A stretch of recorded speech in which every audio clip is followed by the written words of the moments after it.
నేను పిహెచ్డి చేయలేదు, కానీ చాలామంది పిహెచ్డీస్కి హెల్ప్ చేశాను. టాపిక్స్ సెలెక్ట్ చేసుకోవడంలోనూ, లేకపోతే వాళ్ళ లాంగ్వేజ్ని కరెక్ట్ చేసి పిహెచ్డికి కొన్ని అంటే సైటేషన్స్ అని, కొన్ని పద్ధతులని, చాప్టర్ డివిజన్ అని ఉంటుందన్నమాట. Because I'm skilled in language and communications, both in writing and speaking. నా సబ్జెక్ట్ అది కాబట్టి చాలామందికి హెల్ప్ చేశాను. దానికి పే చేయాలి యాక్చువల్గా అయితే ప్రొఫెషనల్గా.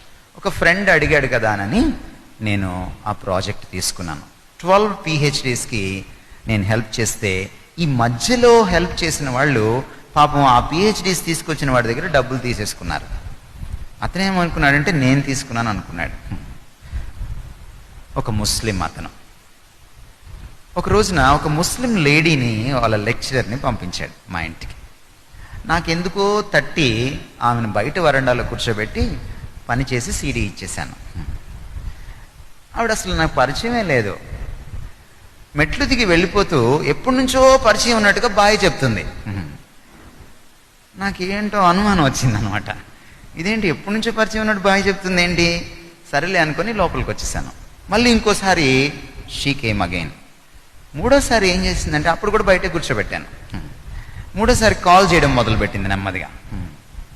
And one day she proposed and then I rejected. ఆ తర్వాత ఒక 15-20 రోజులు అయిన తర్వాత ఆవిడ ఫోన్ చేసి ఏడవడం మొదలుపెట్టింది.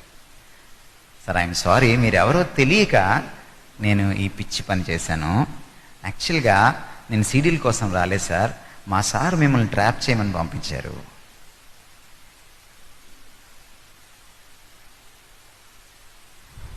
లోకం చాలా భయంకరమైంది.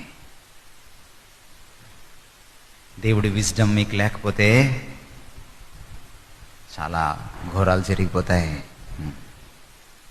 చాలా ఘోరాలు జరిగిపోతాయి.